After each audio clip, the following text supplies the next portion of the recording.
Wiecie co, ten rocznik studiów KU a było nas 36 mechaników.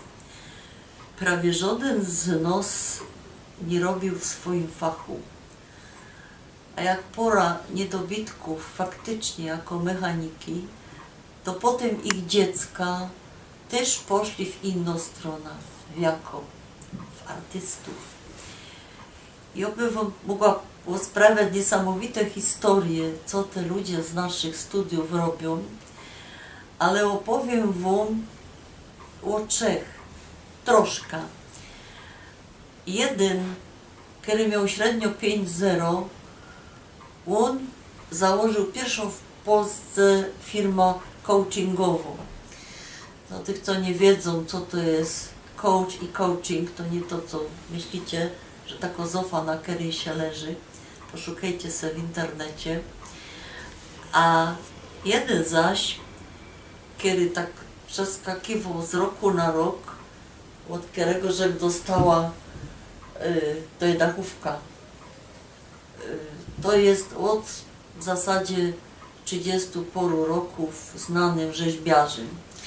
Oczywiście ta dachówka to ja pomalowała, bo ja jest też artystka trochę i ja już strasznie zawidziła tego rzeźbienia i on poradzi rzeźbić tak, jakby, wiecie, jego demon wchodzi w jakąś przestrzeń kwantową, bo te jego rzeźby to są po 3, po 5 metrów i ja się go pytam, jak to robisz, nie, albo no nie wiem, zaczynam rzeźbić, a potem już jest ta rzeźba i to jest najlepsza definicja artysty. No i ja tak się dziwała na te jego, bo też maluje, robi piękne kartki świąteczne, no nie widzę powodu, żeby miała zataić jego imię i nazwisko, to jest Oleg Majerski, znajdziecie go w internecie, ale ja już strasznie zawiedziła tych dachówek, bo on pracował przy renowacji kościoła i w końcu, jak jechał z Pragi, z wystawy do następnej wystawy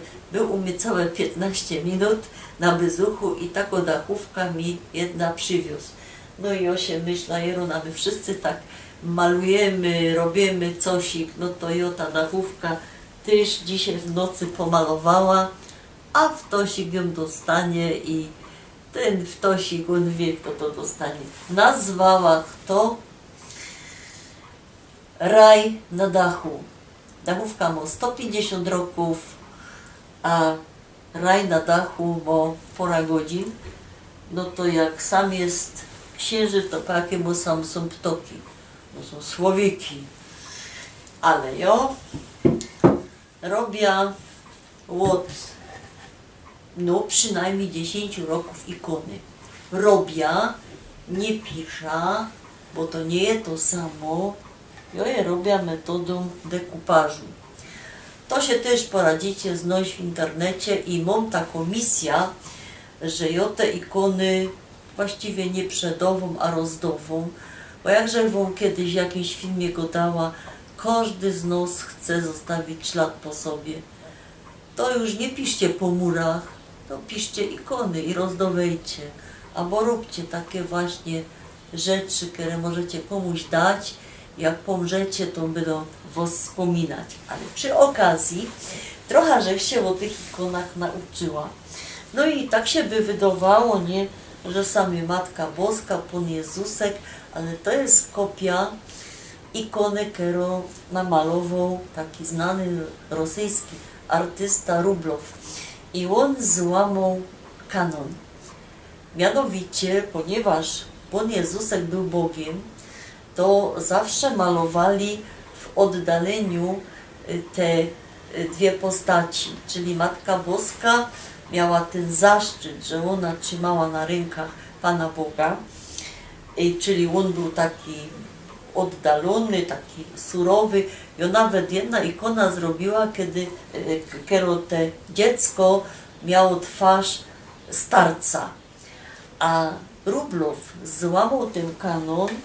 Jak się sam podziwocie, tego chyba nie widać, bo to ucięno, onemu sam nawet szczewiczek ślatuje jeden Bogu i on się do tej Matki Boskiej tuli, tak jak się dziecko tuli. Ja oczywiście poczytałam w internecie, jak się robi metodą dekupażu obroziki, ale to jest moja technika, która jest troszkę inksza, która powoduje, że powstaje taka przestrzeń, że ona jest taka bardziej przestrzenna.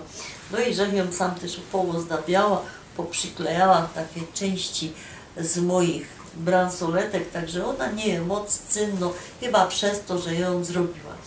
A że stale ktoś do mnie przychodzi i go dodaj mi, podaruj mi, to ja tak się postanowiła zabezpieczyć i na ikonach, których nie chcę już oddać, które są jak moje dziecka, to piszę swoje sentencje i swoje wiersze i ta też mam taką sentencję, ale to już mam tak daleko wam się zwierzać nie byda.